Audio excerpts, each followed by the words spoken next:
काँग्रेसमधले अनेक चांगले नेते हे भारतीय जनता पक्षाच्या संपर्कात आहेत। आज मी तुम्हाला एवढंच सांगू शकतो, आगे आगे देखिए होता है क्या। महाराष्ट्राच्या राजकारणात काय काय घडणार आहे पुढे याचंच हे सुतोवाच आहे। आगे आगे देखिए होता है क्या। मागच्या वर्षभरापासून ज्या विषयावर सतत कंड्या पिकवल्या जात होत्या त्या काँग्रेस फुटीला काल मुहूर्त लाभला।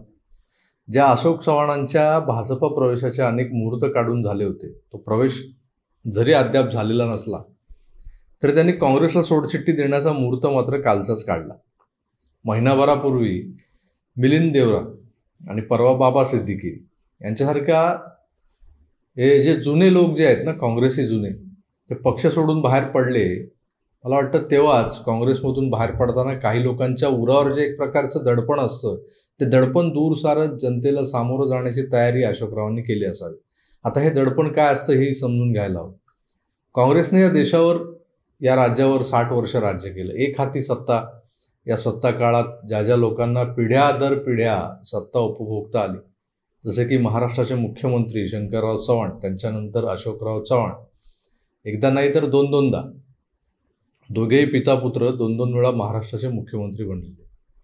एका बाजूला काँग्रेसनं यांना मोठं केलं किंवा एवढं भरभरून दिलं असं जेव्हा बोललं जातं, तेव्हा काल पत्रकारांनी हाच प्रश्न अशोक चव्हाणांना विचारला। त्यावेळेस त्यांनी जे उत्तर दिलं ते फार समर्पक होतं, बोलकं होतं। पक्षाबद्दल माझी कसली तक्रार नाही। पक्षाने नक्कीच आम्हाला भरभरून दिले, पण आम्हीही पक्षाला तेवढंच दिले। आम्हाला पक्षानं मोठं केलंय, तेवढंच आम्हीही पक्षाला मोठं करण्यासाठी झगडलोय। मित्रांनो, हाच खरा फॉर्म्युला आहे राजकारणाचा। गिव्ह अँड टेक, हेच खरं राजकारण। त्यात आता खुद्द देवेंद्रजी बोलून गेलेत की आगे आगे देखिए होता है क्या। म्हटलं आता काय खरं नाही। खरं तर अशोक चव्हाणांच्या बाहेर पडण्यामागे नेमकं काय दडलंय हा एक प्रश्न सगळ्यांना पडलेला असेलच। राज्यसभा आहे की लोकसभा आहे, की आदर्श घोटाळ्याची फाईल कपाटातून बाहेर आली आहे, चव्हाण एकटेच निघालेत की त्यांच्या मागेही कारवा बनणार आहे, या सगळ्या प्रश्नांची उत्तरं या विवेचनातून आपण शोधणार आहोत। तेव्हा कुठेही जाऊ नका आणि पाहत राहा तुमचं आपलं आवडतं यूट्यूब चॅनल आकार डिजिटल।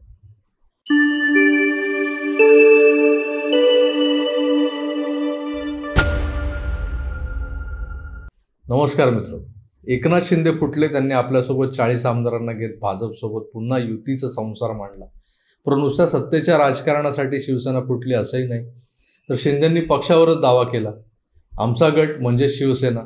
पुढे घडलंही तसंच। एकनाथ शिंदेंच्या गटाला शिवसेना हे नाव आणि निवडणूक चिन्ह देखील आयोगानं दिलं।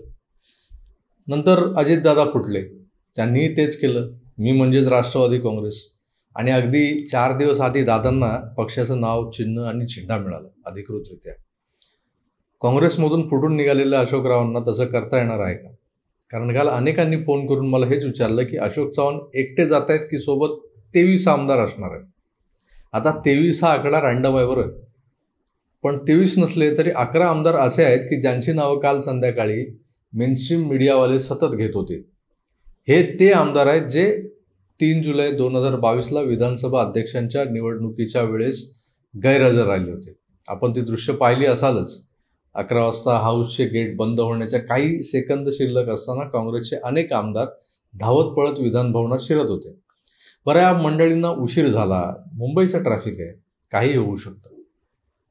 पण या 11 मधले काही जण तर आधीच हाऊसमध्ये लॉबीत उपस्थित होते, तरी ते सभागृहाच्या आतमध्ये गेलेच नाहीत।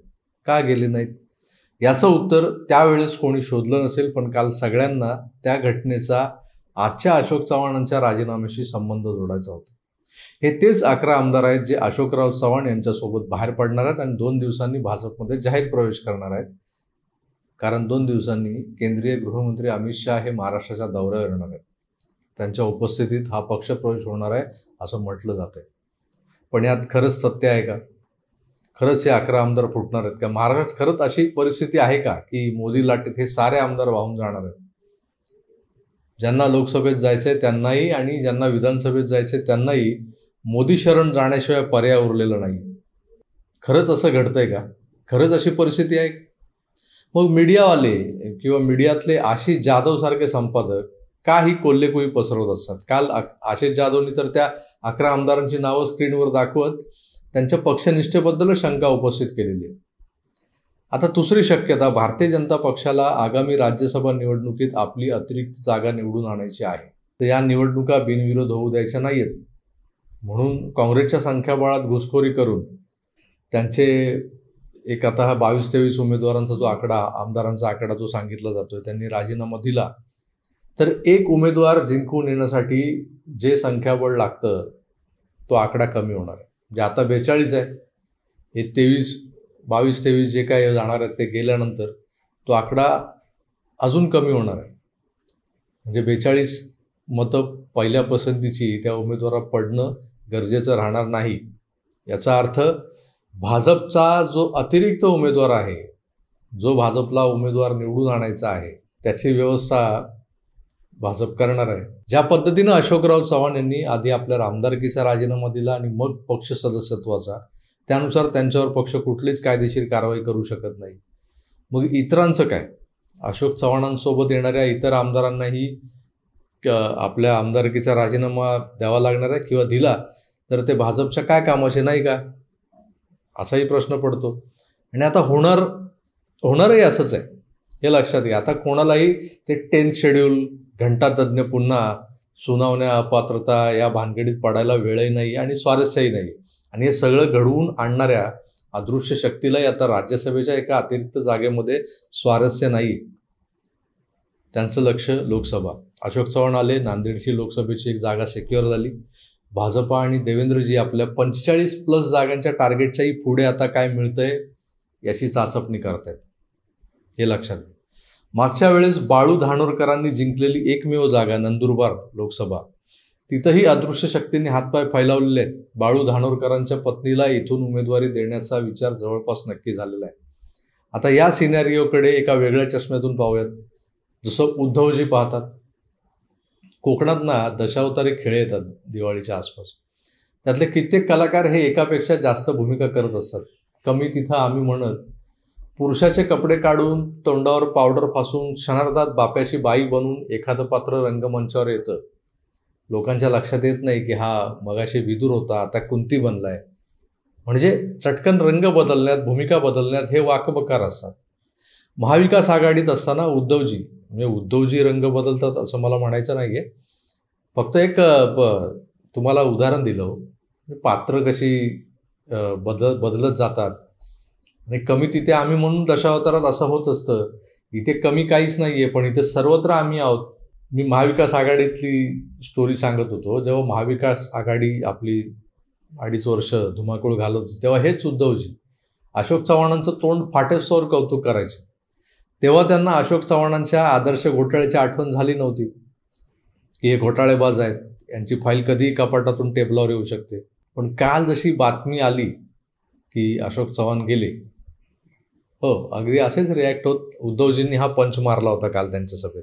कानावर बातमी आली, तुमच्याही कानावर बातमी आली असेल, अशोकराव गेले म्हणजे भाजप सोबत गेले.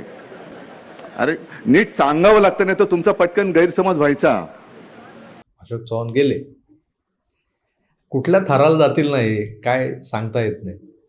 काय तर म्हणे आदर्श घोटाळ्याची फाईल निघणार. आता जर या घोटाळ्यावर काही व्हायचं असतं तर ते केव्हाच झालं असतं. आता भाजपला पोटेन्शियल विनर्स हवेत.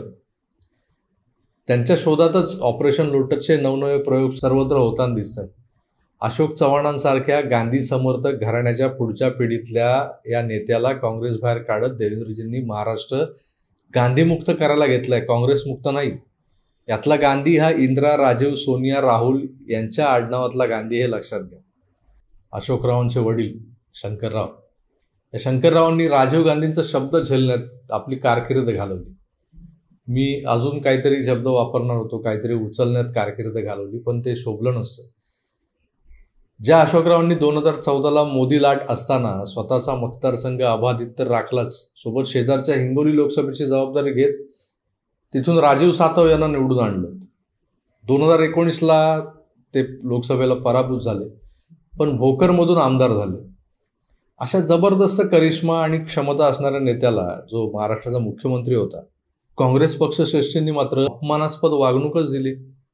सध्याचे प्रदेशाध्यक्ष नाना टांगमारे, नाना पटोले ज्या पद्धतीनं वागत आहेत, मवियाच्या जागा वाटपात म्हणजे त्या जागा वाटपाचा त्यांनी जो खेळखंडोबा करून ठेवला आहे त्याबद्दल असंख्य तक्रारी दिल्लीला पोहोचलेल्या आहेत.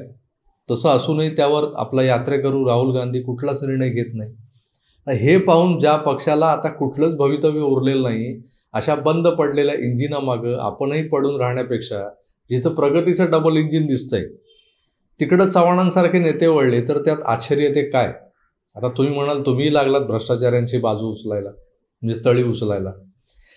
तसं काही नाही, हे समोर दिसतंय त्याच्यावर फक्त बोलायचं. आता उद्धवजी यावरही म्हणतात की घोटाळ्यांची फाईल निघाली म्हणून हे मोदींच्या आश्रयाला गेले. आता महाविकास आघाडीत असताना चव्हाण साधू संत महात्माच होते जणू, आज ते घोटाळेबाज झाले. असो, ते काय असतं ना, जोवर आपल्यासोबत असतात तोवर सगळे चांगले असतात. आज अशोक चव्हाण आदर्श घोटाळ्यांचे आदर्श आहेत किंवा एक आदर्श घोटाळेबाज आहेत, तेव्हा नव्हते. एक वेळ अशी येऊ शकते बरं का, जेव्हा उद्धवजींचाही नूर पालटलेला असेल. कारण ज्या इंडी आघाडीचा चेहरा बनून ते पंतप्रधान बनण्याचे स्वप्न बघत होते त्या इंडी आघाडीचा पार पाट्याबोळ झालेला आहे. महाविकास आघाडीमध्ये मला वाटतं फक्त शरद पवार, उद्धवजी आणि आदित्य ठाकरे हे 3 लोक आणि त्यांचा प्रवक्ता म्हणून संजय राऊत एवढेच शेवटपर्यंत किल्ला लढवणार असं दिसतंय. कारण उभाटा सेनेतल्या बऱ्याच आमदारांनाही आपापली आमदारकी वाचवण्यासाठी महायुती खुणावते. त्यातली ओपनिंग रवींद्र वायकर यांच्यापासून होणार आहे. हे आपण ऐकत आलेलो आहोतच. ते आता कधी जातात तेच फक्त बघायचं. आता जसजसा मुंबईत उकाडा वाढेल तसे उद्धवजींना लंडन किंवा स्वित्झर्लंडचे वेध लागतील. आदूबाळ दावोसला जाईल बर्फ खेळायला. पण या ठाकरे कुटुंबियांना ते बिंदास्त बेफिकीर होऊन लंडनला जातील की घोटाळ्यांच्या चौकशीची टांगती तलवार घेऊन मातोश्रीतच लपून बसतील. त्यांचं काय होणार ही तर श्रींची इच्छा. आता श्री कोण, वांद्र्याचा की दिल्लीचा? श्रीधरम माधवम गोपिका वल्लभम, तुम्हाला प्रश्न पडला होता वांद्र्याचा श्री कोण, तर हे कुठून मध्ये चाललं श्रीधरम माधवम? ही हिंट आहे. यावरही लवकरच प्रकाश टाकू. तुर्तास थांबतो. चव्हाणांच्या राजीनाम्यानंतर त्यांचा भाजप प्रवेश कधी होतो याकडे सगळ्यांचे लक्ष लागलेलं असेलच. तेही यथावकाश होणार आहे. पुन्हा भेटूच. तोवर आपली काळजी घ्या आणि पाहत राहा आकार DG9. धन्यवाद. नमस्कार.